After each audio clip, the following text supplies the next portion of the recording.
On me demande d'expliciter les 14 commandements de la cuisine. Je m'empresse évidemment de les afficher d'une part, et d'autre part de signaler que ce sont des idées de base essentielles. J'en ai identifié 14, mais on pourrait en mettre un ou deux de plus, ou de moins d'ailleurs. Surtout, ces commandements sont à prendre avec une interprétation, c'est-à-dire qu'on aura l'occasion de voir que pour chacun, l'idée est plus générale que ce qui est dit. Par exemple, le premier commandement qui dit que le sel se dissout dans l'eau, d'une part, il n'y a pas seulement le sel, le sucre aussi, par exemple. En revanche, deuxième commandement, le sel ne se dissout pas dans l'huile, le sucre ne se dissout pas dans l'huile non plus. Donc on voit bien apparaître des catégories d'ingrédients qui vont se dissoudre dans l'eau et d'autres qui ne vont pas se dissoudre dans l'eau. Il y a plus. Quand je dis que le sel se dissout dans l'eau, oui, le sel se dissout dans l'eau, mais quand j'en mets beaucoup, vient un moment où le sel ne se dissout plus dans l'eau. Donc il y a tout ça à regarder en détail, et la considération de chacun des commandements va être l'occasion de discuter des idées de base de la cuisine. Alors en disant de base, je fais évidemment un choix très important parce que la discussion se poursuit depuis plus de 40 ans avec des amis cuisiniers qui me parlent des bases de la cuisine. Moi, je crois que les bases de la cuisine, ce sont celles-là. Ce ne sont pas la béarnaise, la mayonnaise, la crêpe Suzette ou le poulet rôti. Et il y a des recettes fréquentes, mais toute la technique culinaire repose sur des phénomènes de physique et de chimie que j'ai essayé de regrouper dans ces commandements. Alors allons-y. Le premier commandement, donc, le sel se dissout dans l'eau. On a vu que c'est vrai et pas vrai à la fois. C'est-à-dire que dans l'eau, à la température de 20 degrés, on peut mettre à peu près 360 grammes de sel. Au-delà, le sel ne se dissout plus et on voit des cristaux de sel se former. Et d'ailleurs, c'est bien ce qui se passe dans un marais salant. On évapore l'eau, enfin, on s'arrange pour que l'eau s'évapore progressivement. Et donc, le sel précipite parce que il n'y a pas assez d'eau pour dissoudre la totalité. Alors, donc le sel se dissout dans l'eau à raison de 360 grammes par litre pour la température ambiante, mais à température supérieure, on peut en dissoudre plus. Le sucre, lui, se dissout mieux que le sel. On peut facilement, si je me souviens bien, atteindre 960 grammes, c'est-à-dire à peu près 1 kg pour 1 litre. Bon. Et tout ça à la température ambiante. Et ça a évidemment des conséquences, parce que si le sel se dissout dans l'eau, à ce moment-là, l'eau peut venir rejoindre le sel ou rejoindre le sucre. Et c'est bien ce qui se passe quand on fait cette médecine de campagne qui consiste à poser du sel ou du sucre sur une plaie. Comme les micro-organismes pathogènes, c'est des cellules pleines d'eau, et ben, le sel et le sucre tirent l'eau, et à ce moment-là, on évite leur prolifération. Donc c'est un bon moyen médical, mais c'est surtout, on se rappelle, le sel et le sucre sont des composés sapides, et souvent les composés sapides se dissolvent dans l'eau, et en particulier, ils se dissolvent dans la salive, puisque la salive, c'est principalement de l'eau. Voilà. Donc le sel se dissout dans l'eau, ça me paraît être une idée tout à fait importante. Alors, le sucre aussi, alors l'acide tartrique, l'éthanol, voilà. Alors, le sel ne se dissout pas dans l'huile. Le sucre non plus d'ailleurs. C'est-à-dire que si on met du sel dans de l'huile, comme ici, on peut attendre un siècle, 10 siècles, un millénaire, l'huile ne sera pas salée. Donc c'est pas la peine d'essayer. Alors à quoi bon savoir cela ? Eh bien, mon ami Pierre Gagnère considère que cette idée est la plus belle de mes inventions. Alors je suis pas sûr qu'il ait raison, mais enfin ça l'a en tout cas bien aidé. Un matin, il se plaignait à moi que quand on pose du sel de Maldon, qui est une petite plaquette croustillante sur une viande, entre le moment où on le pose et le moment où ça arrive sur la table du convive, eh bien, le sel a tiré l'eau et le croustillant est perdu. Donc j'ai dit à Pierre, mets-le dans l'huile. Et aujourd'hui, Pierre a des petites tasses dans tous ces restaurants du monde, avec des huiles qui peuvent être colorées, parfumées, etc. Et dedans, des sels qui sont de la fleur de sel, la fleur de Maldon, des sels croustillants en général. Et le sel dans l'huile, il est protégé par l'huile, de sorte qu'il n'est pas au contact de l'eau, et à ce moment-là, il reste bien croustillant. Donc ça, c'est une idée importante, qu'on peut garder de bien des façons. Par exemple, on fait une pâte à tarte, enfin une pâte à foncer, on la baisse dans un moule. On sait bien que si on met des fruits qui sont pleins d'eau dedans, la pâte va être détrempée et elle va s'amollir. Alors comment éviter ?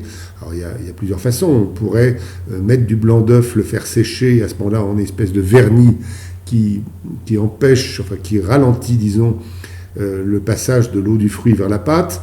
Mais on peut aussi badigeonner avec du gras. Et du gras, par exemple, du beurre de cacao fondu, on badigeonne 2 fois, et c'est ainsi que dans la vitrine d'une pâtisserie, on a mis des poissons rouges dans une tarte, enfin dans l'eau qui était elle-même dans une tarte. Voilà.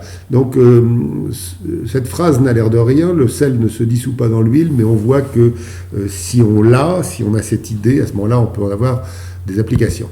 L'huile ne se dissout pas dans l'eau. Alors, ici, j'ai mis un O après huile, parce qu'en anglais, c'est oil, et O, j'ai mis W, parce que c'est water.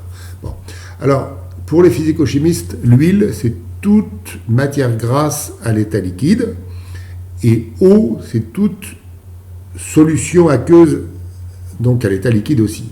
Alors, pour un physico-chimiste, le vin, le vinaigre, le jus d'orange, le café, tout ça, c'est de l'eau. C'est de l'eau qui a du goût, mais c'est de l'eau. Et c'est exact, c'est de l'eau à 99%, et peut-être même plus. L'huile, ici, sur cette image, c'est bien de l'huile. Et on voit bien que l'huile flotte à la surface de l'eau sans se mélanger. C'est-à-dire que si on prend un fouet qu'on agite, on va bien sûr disperser un peu d'huile dans l'eau, mais rapidement, l'huile va remonter à la surface et reformer cette couche qui est une couche importante, parce que dans le temps, par exemple, on évitait l'évaporation de l'eau des viandes et leur croûtage en mettant une couche d'huile. Comme ça, l'eau de la viande ne passait pas dans l'huile, mais et elle ne passait pas non plus dans l'air. Donc il n'y avait pas de croûtage.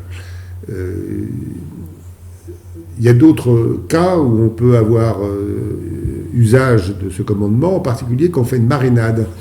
Une marinade, on plonge la viande dans un mélange souvent de vin et de vinaigre, l'acidité permettant de limiter le développement microbien, et on mettait une couche d'huile à la surface qui empêchait que les micro-organismes ne viennent de coloniser le liquide, la marinade, et donc faire pourrir la viande. Alors, ainsi protégée, la viande pouvait ce qu'on appelle rassir, c'est-à-dire s'attendrir et perdre la rigidité qu'elle a après l'abattage de l'animal. Alors, numéro 4, l'eau s'évapore à toute température mais bout à 100 degrés. Alors celle-là, d'expérience, il faut l'expliquer un peu plus. Donc l'eau s'évapore à toute température. Oui, l'eau s'évapore à toute température. On prend un bol d'eau, on le laisse dans la cuisine. Ce bol est parfaitement étanche et pourtant, bientôt, il n'y aura plus d'eau dans le bol. Bon. Alors c'est le même phénomène qui fait que quand il pleut, les routes sont mouillées. Au bout d'un moment, les routes ne sont plus mouillées quand il fait chaud. Ou bien on sort du bain, on est mouillé, il y a le vent qui passe et on n'est plus mouillé. Pourtant, la température n'a pas atteint 100 degrés, elle est restée la température ambiante. Donc l'eau s'évapore à toute température, mais elle s'évapore plus vite quand il fait chaud. Et elle s'évapore très vite quand elle atteint la température de 100 degrés. Alors, l'eau qui bout, c'est 100 degrés. Alors on est d'accord, ça peut être 101, ça peut être 102, mais c'est 100, enfin, il ne faut pas trop filasser. C'est 100, pensons 100 degrés pour commencer. Par exemple, si vous voyez un thermomètre dans de l'eau bouillante qui marque 90 degrés et que vous êtes au bord de la mer, vous êtes sûr que le thermomètre est faux. C'est pas autre chose. Alors attention, en altitude, l'eau ne bout pas à 100 degrés. Si on monte à 4000 mètres, il y a une différence. Mais enfin, là, c'est dans les pressions habituelles et au bord de la mer. Voilà. Et donc l'eau bout à 100 degrés. Et alors elle bout à 100 degrés qui est une température constante, c'est-à-dire qu'elle ne bout pas à 110. Et il faudrait mettre dans une cocotte minute très pressurisée pour atteindre par exemple une température d'ébullition de 110 degrés.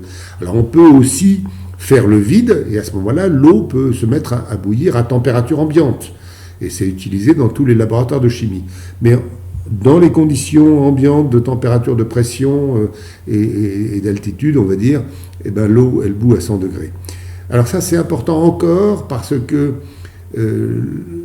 la température dans un aliment qui contient beaucoup d'eau, comme on verra, ne peut pas monter au-dessus de 100 degrés tant qu'il y a de l'eau. Par exemple, dans une frite, le bâtonnet de pommes de terre qui est fait de 80% d'eau, à l'intérieur, même dans le bain de friture qui est à 170, l'intérieur reste limité à 100 degrés. C'est-à-dire que dans le petit millimètre de croûte qui limite la pomme de terre dans l'huile, à l'intérieur de la croûte, il fait 100 degrés et à l'extérieur, il fait 180. Voilà.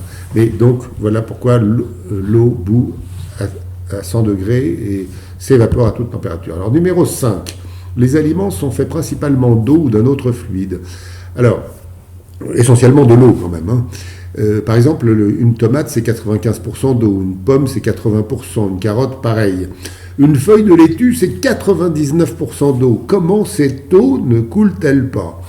Alors ici, ce n'est pas une image de feuille de laitue qu'on voit, c'est plutôt un morceau d'échalote, et on voit que l'échalote est faite de sacs jointifs qui contiennent de l'eau, essentiellement. Alors ces sacs, ce n'est pas des sacs, c'est des cellules qui sont chacune est vivante, oui, chaque sac est vivant, et ces cellules sont cimentées par des celluloses, des pectines, des hémicelluloses, mais enfin, ce sont des sacs pleins d'eau. Et donc, les aliments, en général, sont pleins d'eau. Les ingrédients culinaires sont pleins d'eau, puisque les ingrédients culinaires, c'est les fruits, les légumes, les viandes et les poissons. C'est toujours des cellules et c'est toujours plein d'eau. Alors, ça a une conséquence, c'est que ces tissus sont pas très durs. Alors oui, la carotte est un peu dure, mais enfin, elle n'est pas dure comme du métal, par exemple. Et donc, pensons que les aliments sont faits d'eau, principalement, ou d'un autre fluide. Il peut y avoir de l'huile, par exemple. Certaines graines contiennent beaucoup d'huile. Mais en général, c'est de l'eau. Voilà. Et quand les aliments perdent leur eau, à ce moment-là, ils deviennent durs. Par exemple, sur l'image de gauche, on a fait souffler des crackers. Donc on a évaporé l'eau très rapidement. Ça les a fait gonfler. Et ensuite, il y a eu des petits trous qui se sont formés, mais peu importe. Et ça, c'est croustillant parce que, précisément, il n'y a plus d'eau. Alors à droite, l'expérience est la suivante. On a mis des disques de viande ou des lamelles de pommes, et on les a mis à sécher très doucement, donc pas à cuire, juste à sécher, et on voit bien que le rond initial externe est beaucoup plus grand que le produit final. C'est-à-dire que le produit final s'est contracté parce qu'il a perdu beaucoup d'eau. Voilà. Ce qu'on ne voit pas sur cette image, c'est l'épaisseur qui, elle, a diminué considérablement. Et donc, cette viande, c'était de la viande hachée qui était mise en disque comme ça, est devenue croustillante. Et c'est ça le croustillant, c'est la perte de l'eau. Bon. Donc on voit combien ce commandement est important. C'est la clé du croustillant, de la peau du cochon de lait que l'on rôtit. C'est la clé, prenons un beau morceau de veau avec beaucoup de collagène, beaucoup de tendreté, beaucoup de gras. Cuisons-le à basse température, il va devenir très tendre, et ensuite on le passe sous la salamandre, on évapore l'eau de la surface et on a du croustillant. Cette évaporation n'est pas très rapide, et de sa durée dépend l'épaisseur de la couche croustillante, bien évidemment. Numéro 7, alors certaines protéines coagulent. Alors, l'œuf, le blanc d'œuf, c'est 90% d'eau, 10% de protéines. Les viandes contiennent 20% de protéines, les poissons aussi. Et dans ces protéines, des viandes, des poissons et des œufs, elles coagulent quand on chauffe. Alors il y a d'autres protéines qui coagulent quand on refroidit. Par exemple, quand on fait une gelée de gélatine, on met la gélatine, c'est des protéines, dans de l'eau, donc on chauffe, ça se dissout, mais quand ça refroidit, ça forme un gel, ça coagule en formant un gel. Et puis il y en a d'autres encore, dans le lait par exemple, quand on ajoute de la présure dans du lait, quand on emprésure du lait, à ce moment-là, les protéines du lait forment un gel, c'est le yaourt et éventuellement le fromage. Donc on voit bien combien cette idée est importante des protéines qui coagulent. Numéro 8, le collagène se dissout dans l'eau à plus de 55 degrés. Alors partons de la viande pour commencer. La viande, c'est de la chair, c'est du muscle, et ce muscle est fait comme de tuyaux allongés, très fins, très longs. Hein. Dans la cuisse, par exemple, c'est plus de 20 cm. Et ces tuyaux contiennent de l'eau et des protéines, comme du blanc d'œuf. Mais la peau du tuyau, c'est ce qu'on appelle le tissu collagénique. Et d'autre part, les fibres, donc avec cette peau de tissu collagénique et à l'intérieur comme du blanc d'œuf, sont regroupées en faisceaux par encore du tissu collagénique. Bon. Le tissu collagénique, pensons à du papier, ce sont des fibres qui sont associées, et on les voit dans le papier, hein, et dans la viande, c'est pas de la cellulose comme dans le papier, c'est plutôt du collagène. Et ce collagène, c'est des molécules qui sont comme des triples hélices. Et quand on chauffe à plus de 55 degrés, en présence d'eau, le collagène, le tissu collagénique d'abord se défait, le collagène se déroule, se débobine, ces trois hélices s'en vont, et elles perdent des petits morceaux. Et c'est ainsi que si on cuit de la viande longtemps dans l'eau, dans pas trop d'eau, quand on refroidit, cette eau va prendre en gelée, parce qu'on a libéré la gélatine qui a été formée par dégradation du tissu collagénique. Alors, cette température de 55 degrés, c'est la base des cuissons à basse température, mais attention, pour des cuissons longues, ce serait sans doute dangereux d'être à 55 degrés, parce qu'on risquerait de promouvoir la prolifération des micro-organismes. Une bonne température de sécurité, c'est 60 degrés. Hein. De toute façon, à 55 degrés, c'est très lent, donc il vaut mieux aller un peu plus haut. Alors, numéro 9, les aliments sont des systèmes dispersés. Alors, les systèmes dispersés, ce sont les mousses, donc dispersion de bulles de gaz dans un liquide, ou les émulsions, par exemple des gouttelettes d'huile dans un autre liquide, par exemple dans l'eau, comme quand on fait une mayonnaise, ou bien les gels, ou bien les aérosols. La fumée de cigarette, c'est pas un aliment, mais c'est un aérosol. Ou bien, qu'est-ce que j'ai oublié encore ? Les suspensions très fréquentes dans les sauces. Donc tout ça, c'est des systèmes dispersés. Donc on voit que comme les aliments, les ingrédients alimentaires, c'est principalement des fruits, des légumes, des viandes et des poissons, tout cela sont des gels, formellement, parce qu'un gel, c'est un liquide qui est piégé dans un solide. Or, une viande, un légume, un fruit, un poisson, c'est bien 80% d'eau, et tout ça est dans un objet qui ne coule pas, donc qui est solide. Donc c'est bien un gel. Donc les aliments sont des systèmes dispersés, et c'est la raison pour laquelle on a intérêt à bien connaître la différence entre une mousse, une émulsion, un gel, etc. Alors, numéro 10, maintenant on passe à des transformations moléculaires. Certaines réactions engendrent des goûts nouveaux. Alors ici, j'ai pris une viande qu'on a fait sauter, ou griller plus exactement, puisqu'on voit les stries. Et elle a changé de couleur. Elle a changé de couleur, mais elle a changé de goût. Alors, ce n'est pas une réaction de Maillard qui a fait ça. Je suis un peu désolé parce que j'ai introduit cette expression de réaction de Maillard en cuisine il y a 42 ans, et je le regrette amèrement parce que en réalité, j'ai découvert que c'est pas Maillard, Louis-Camille Maillard, qui a découvert ces réactions, mais bien plutôt des gens comme Emil Fischer, un extraordinaire chimiste allemand qui d'ailleurs a eu le prix Nobel de chimie. Et donc ces réactions s'appellent des réactions de glycation. Voilà. C'est pas des réactions de Maillard, oublions le nom réaction de Maillard.